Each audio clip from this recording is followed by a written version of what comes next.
ونصلی علی رسولہ الکریم اما بعد۔ پارہ نمبر 12 سورہ یوسف، آیت نمبر 67۔ اعوذ باللہ من الشیطان الرجیم، بسم اللہ الرحمن الرحیم۔ وقال یا بنی لا تدخلوا من باب واحد وادخلوا من ابواب متفرقة وما اغنی عنکم من اللہ من شیء ان الحکم الا للہ علیہ توکلت وعلیہ فلیتوکل المتوکلون۔ صدق اللہ العظیم۔ حضرت یوسف علیہ السلام کے بھائی غلہ لے کر مصر سے واپس پہنچے اپنے والد محترم کے پاس۔ ان کو آ کر مصر کے اس سفر کی ساری داستان سنائی کہ بادشاہ مصر نے ہمارے ساتھ اس عزت کا معاملہ کیا، ہمیں یہ پروٹوکول دیا، اور اس نے ایک شرط رکھی ہے کہ آپ بنیامین کو ساتھ لے کر آئیں۔ پھر جب غلہ کھولا، اس میں جو ان کا سامان تھا، پیسے تھے جس کے عوض انہوں نے غلہ خریدا تھا، وہ بھی واپس آ گیا۔ تو اب تو انہوں نے کہا جی ہمارا جانا بہت ضروری ہے، اس نے ہمارے ساتھ اتنا پیار محبت کیا ہے، اس لیے ہم ضرور جائیں گے دوبارہ۔ حضرت یعقوب علیہ السلام نے فرمایا کہ بیٹا بنیامین کو میں کیسے تمہارے ساتھ بھیج دوں؟ انہوں نے کہا ہم حفاظت کریں گے۔ فرمایا کہ تمہاری بات کا کیسے یقین کر لوں، جس طرح پہلے حضرت یوسف علیہ السلام کے موقع پر کر لیا تھا۔ اس کے بعد پھر آپ نے فرمایا کہ ٹھیک ہے، اگر لے کر جانا ہی ہے تو قسمیں اٹھاؤ کہ ہم اس کی حفاظت کریں گے۔ تو پوری جماعت نے قسمیں اٹھا دیں کہ ہم اس کی حفاظت کریں گے اور ہم اس کو کوئی نقصان نہیں پہنچنے دیں گے، خیر و عافیت سے اپنے پاس لے کر آئیں گے۔ آخر میں حضرت یعقوب علیہ السلام نے ایک جملہ لگایا کہ ہاں اگر اللہ کی طرف سے ہی کوئی تقدیر غالب آ جائے تو پھر وہ مستثنا ہے، وہ آپ کے اختیار میں نہیں ہوگا، آپ نے اپنے اختیار کے طور پر کلی طور پہ حفاظت کرنی۔ ٹھیک ہے جی۔ اب حضرت یعقوب علیہ السلام نے بنیامین کو تیار کر دیا۔ 40 سال پہلے ایک وہ وقت تھا جب حضرت یعقوب علیہ السلام نے اپنے گھر سے حضرت یوسف علیہ السلام کو تیار کیا تھا بھائیوں کے ساتھ بھیجنے کے لیے۔ 40 سال کے بعد اب یہ دوبارہ موقع ہے کہ اپنے دوسرے بیٹے بنیامین کو بھائیوں کے ساتھ بھیج رہے ہیں، اور بڑے لمبے سفر پر بھیج رہے ہیں۔ اس زمانے کے سفر اور پھر دوسرے ملک میں جانا مہینوں کی مسافتیں ہوتی تھی۔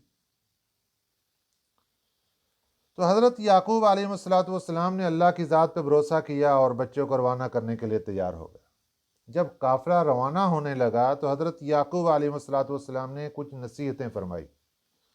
ان میں ایک نصیحت یہ تھی کہ بیٹا دیکھو، جب تم ملک مصر میں داخل ہو تو ایک دروازے سے مت داخل ہونا۔ اب آپ کے ذہنوں میں ہوگا کہ شہر میں داخل ہونے کے لیے تو ایک ہی دروازہ ہوتا ہے۔ اس زمانے میں، پرانے زمانے میں، شہروں کے ارد گرد دروازے ہوتے تھے شہر میں داخل ہونے کے لیے۔ جیسے ہمارا پرانا لاہور ہے، اس کے اب بھی دروازے ہیں، کچھ کے نشانات بھی اب تک باقی ہیں، جیسے دلی دروازہ، شیراوالا گیٹ، موچی دروازہ، بھاٹی گیٹ۔ یہ اندرون شہر میں داخل ہونے کے لیے داخلے کے یہ 8-10 گیٹ ہیں جو اب بھی اپنے نشانات اور بقایا جات رکھتے ہیں۔ اسی طریقے سے ہر شہر میں داخل ہونے کے لیے اس زمانے میں گیٹ اور دروازے ہوا کرتے تھے۔ حضرت یعقوب علیہ السلام نے فرمایا بیٹا تم نے اکٹھے جماعت کی شکل میں ایک دروازے سے داخل نہیں ہونا۔ اس کی کیا وجہ تھی؟ جب پہلی مرتبہ حضرت یوسف علیہ السلام کے یہ بھائی قافلے کی صورت میں مصر جانے لگے، اس وقت تو ایسی کوئی نصیحت نہیں فرمائی۔ اب دوسری مرتبہ نصیحت کیوں فرمائی گئی؟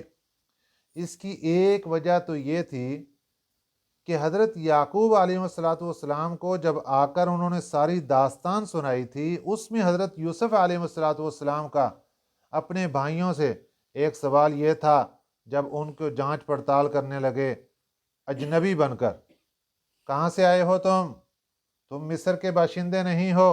انہوں نے کہا جی ہم ملک شام سے آئے ہیں، کنعان سے، جاسوس تو نہیں ہو؟ اب بھائیوں سے بات کر رہے ہیں لیکن اجنبی بن کر، اللہ کا حکم نہیں تھا ظاہر ہونے کا، ابھی تک اجازت نہیں تھی بتانے کی۔ تو حضرت یعقوب علیہ السلام کے ذہن میں یہ تھا کہ بادشاہ وقت نے ان کے اوپر جاسوسیت کا شبہ کیا ہے۔ اب جب یہ اکٹھے ایک جماعت کی شکل میں اس شہر میں داخل ہوں گے، ملک میں داخل ہوں گے، تو کہیں وہ ان کو جاسوس بنا کر ان کے اوپر دوبارہ کوئی الزام نہ لگ جائے، اس لیے فرمایا الگ الگ داخل ہونا، تاکہ وہ وہاں کی حکومت تمہارے اوپر کوئی کشکو شبہات نہ کر دے۔ دوسری وجہ یہ تھی کہ آپ نے فرمایا کہ بیٹا الگ الگ داخل ہونا کہ 10 کڑیل جوان، ایک اور ایک بھائی بنیامین بھی ساتھ، 11 بھائی جوان خوبصورت نبی کی اولاد اور کڑیل جوان، تو کہیں تمہیں نظر بد نہ لگ جائے، اس لیے فرمایا کہ اکٹھے ایک دروازے سے مت داخل ہونا، الگ الگ دروازوں سے داخل ہونا، کیونکہ نظر کا لگ جانا حقیقی ہے، نظر لگنے میں کوئی شبہ نہیں ہے، نظر حقیقی ہے، یہ جب لگ جاتی ہے تو ایک انسان کو قبر کے اندر بھی پہنچا دیتی ہے، یہاں تک کہ اونٹ کو نظر لگ جائے تو اس کو ہنڈیا میں پہنچا دیتی، دیگ میں پہنچا دیتی، بس ہو جاتی، اتنی خطرناک نظر ہوتی ہے۔ صحابہ اکرام رضوان اللہ علیہم اجمعین میں ایک صحابی ہیں حضرت سہل بن حنیف رضی اللہ تعالی عنہ۔ آپ ایک مرتبہ غسل فرما رہے تھے، تہ بند باندھی ہوئی اور قمیض اتارا ہوا اور نہا رہے ہیں، جسم خوبصورت تھا، ان کے جسم پر نظر پڑ گئی، ایک دوسرے صحابی تھے حضرت عامر بن ربیعہ رضی اللہ تعالی عنہ، ان کے نظر پڑ گئی، انہوں نے دیکھ کر کہا کہ کتنا خوبصورت جسم ہے اس کا، بالکل سفید ہے، عورتوں سے بھی زیادہ خوبصورت اس کا جسم۔ بس یہ کہنے کی دیر تھی کہ حضرت سہل بن حنیف رضی اللہ تعالیٰ عنہ بیمار پڑ گئے۔ اب ان کو بخار اس قدر آیا کہ بار بار سخت بخار آ رہا ہے، کپ کپی اور انتہائی تکلیف میں، اور جسم ان کا سوکھتا جا رہا ہے۔ آپ صلی اللہ علیہ وسلم کو اطلاع دی گئی اور واقعہ سارا بتلا دیا گیا کہ ان کے اوپر نظر پڑی تھی حضرت عامر بن ربیعہ رضی اللہ تعالیٰ عنہ کی، اور انہوں نے یہ جملے کہے تھے۔ آپ صلی اللہ علیہ وسلم نے اس کا یہ علاج تجویز فرمایا کہ عامر بن ربیعہ کو کہو کہ وہ وضو کریں اور اپنے وضو کا پانی ایک برتن میں جمع کر دیں، جیسے ایک ٹپ لے لیں، اس کے اندر ہی وضو کریں اور سارا پانی اس ٹپ کے اندر ہی جمع ہو جائے۔ تو وضو کا جو پانی ہو یا غسل کا پانی ہو، اس کو ایک جگہ جمع کر لیا جائے، اس کو کہتے ہیں غسالہ۔ آپ صلی اللہ علیہ وسلم نے فرمایا کہ یہ اس کا غسالہ لے کر آؤ، عامر بن ربیعہ کا غسالہ لے کر آؤ۔ وہ لایا گیا، آپ نے فرمایا کہ اس کو سہل بن حنیف کے بدن پر ڈال دو۔ ان کا غسالہ لیا جن کی نظر لگی تھی، اور جس کے اوپر لگی تھی اس کے بدن پر پانی ڈال دیا گیا، تو فوراً بخار اتر گیا اور وہ بالکل تندرست ہو گئے، اور اللہ تعالیٰ نے ان کو وہی طاقت اور قوت عطا فرما دی۔ پھر وہ آپ صلی اللہ علیہ وسلم کے حکم سے جس جہاد پر جا رہے تھے اس مہم پر دوبارہ روانہ ہو گئے۔ تو یہ ایک طریقہ ہے نظر بد اتارنے کا، لیکن اس میں یہ ضروری ہے کہ پہلے پتہ ہو کہ نظر لگی کس کی۔ اور آج کے زمانے میں تو اگر کسی بندے کو کہا جائے کہ تیری نظر لگ گئی، وہ تو سر پھاڑ دے گا، تیری جرت کیسے ہوئی، تو نے مجھے ایسے سمجھا ہوا۔ اور جس بندے کو پتہ ہو کہ میری نظر لگتی ہے، اس کو بہت احتیاط کرنی چاہیے۔